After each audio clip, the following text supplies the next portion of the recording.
What's going on, everybody? We are live. Happy Valentine's Day to everybody out there on this Wednesday, the 14th.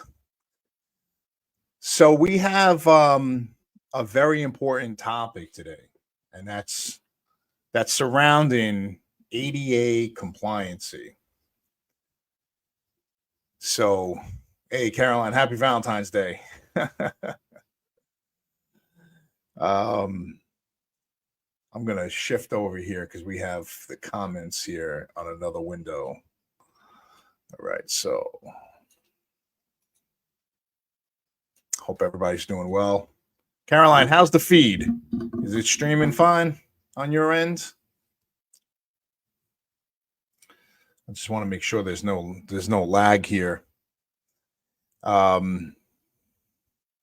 So we're talking ADA compliancy, and that is it's a hot topic actually right now when it comes to websites.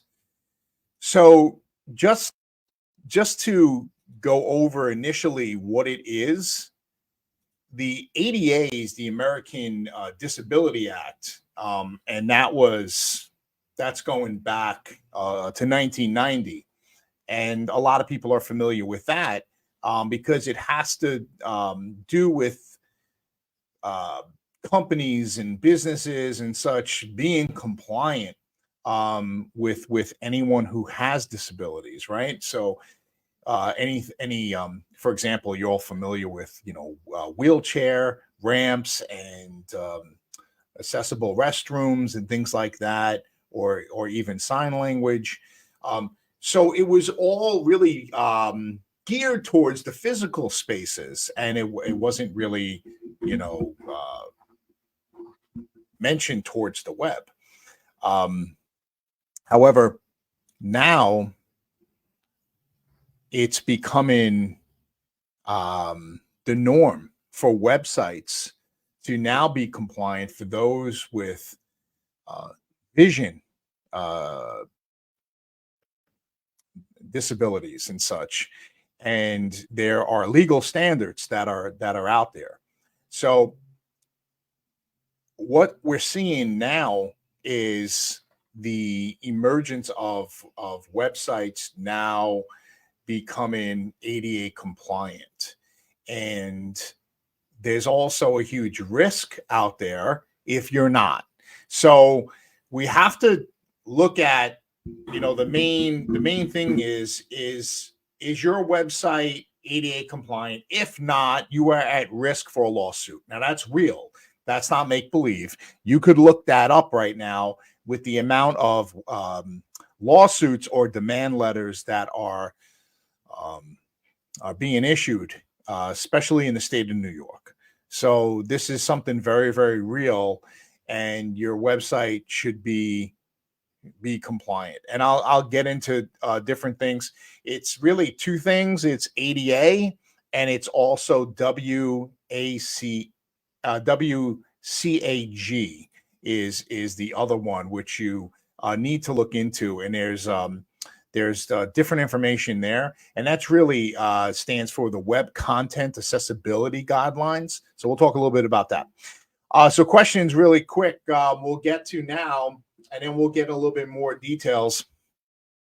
Caroline, what can I expect my site to look like once you make it compliant?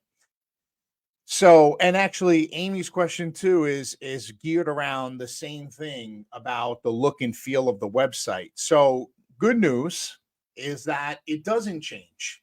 Now there's certain areas of a website that you need to modify to make it compliant, especially when it comes to the WCAG, and that's based on many things. And there's three different levels when it comes to that. There's maybe some are familiar with level A, AA, and AAA. But the beauty of it is that to have the best route, and what we're doing for our clients is we're utilizing proprietary software and a scanner widget that is driven by AI, and it provides the end user with an accessibility dashboard. So if a person with these challenges and disabilities come to your website, they have the ability to modify certain things on the site for their own needs, whether it's contrast, to see certain colors better, whether it's an audio feature to now start um, notifying that person via audio what they might be looking at. So that's actually maybe a text transcript. It could be an audio description. There's a lot of different things there. So the user can actually enable those things, which is great. Now, the great thing about it with these widgets that are now available and what we're doing for our own clients, it runs in real time. So a lot of websites that we're looking at for our clients, unfortunately, they're failing compliancy. You can never essentially design,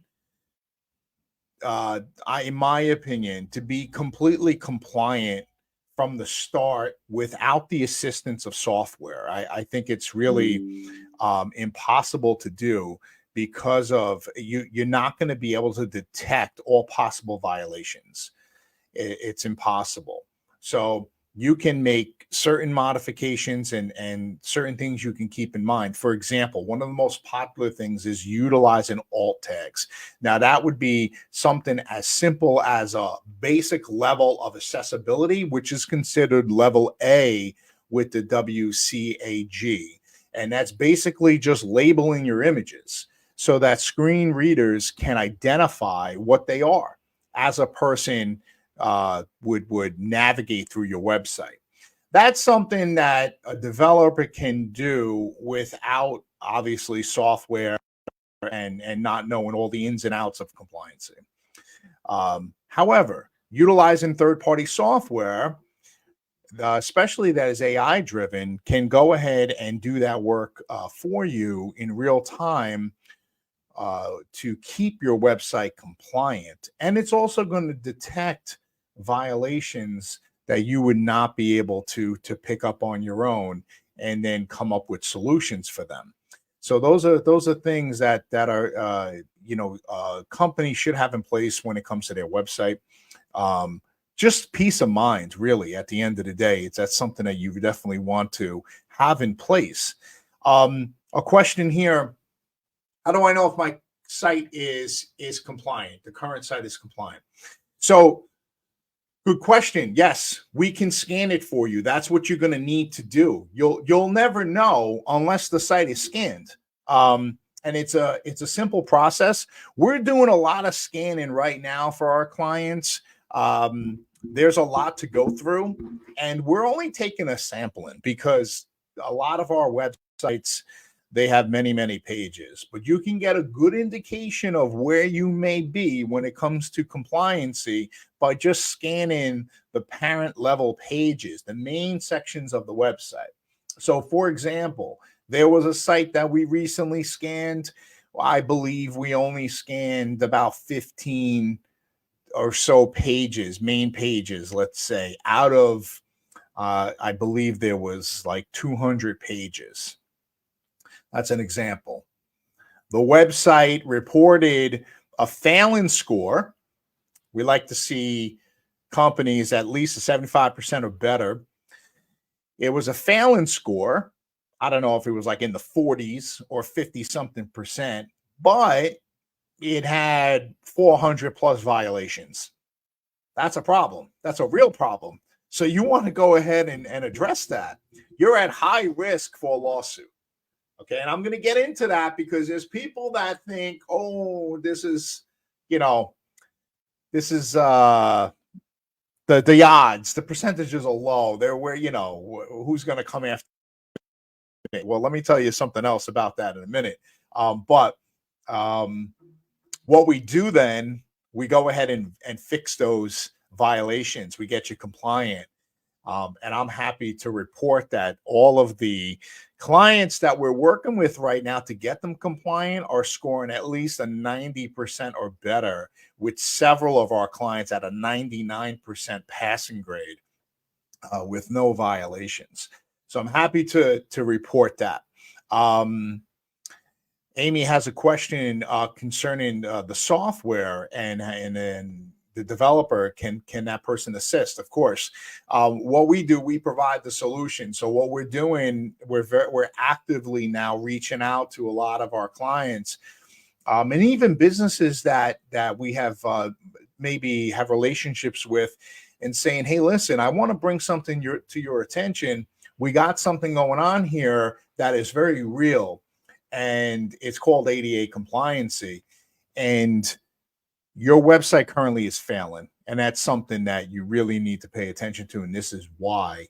But here is our solution, and we offer a quick process, which is really a full scan, complete fixes, setup of our software with the active widget, and enable that on your website, which is actually customized as well to your branding, and enable the real-time monitoring, which is very important.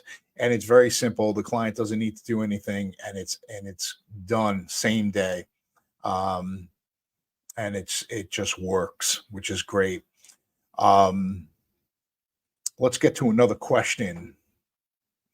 Let's see here. Yes, regulations. Yeah. See, that's the thing, right? Regulations are always changing. We don't, we have to keep up with that. And that's why the usage of third-party software is so important. And this is why we have something in place. It's proprietary. It works. It's AI driven, and it's something that is monitoring real time. So if something ever falls out of compliance, a regulation changes, a guideline, something is added, then go ahead and it'll go ahead and do that on its own to rectify that for you. Peace of mind for the client. So there's people that obviously that may think, I don't want to, I don't want to worry about this, or this is something that is not important to me. I throw it back at them and saying, it's like having insurance really for your website, right? We all need to have some sort of medical health care, right? Medical insurance. It may not be, obviously, for reasons of us always, having to go to the doctor, or those with other challenges and medication and things like that. It could be for a healthy individual, because they don't know at any point in time where something may happen to them and they need to go to the hospital. And you should have insurance, right? People could pay for that every year and not use it, but you need it, right? It's peace of mind.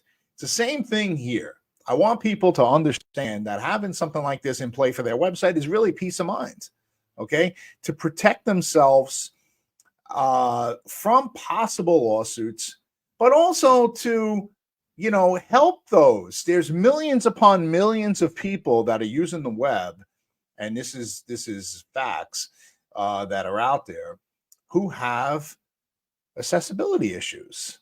So you would want to make your website friendly to all at the end of the day. And that should be one priority there, the number one priority. And the second is really just to protect your business for a possible lawsuit. And now, before I get into one thing about the lawsuits,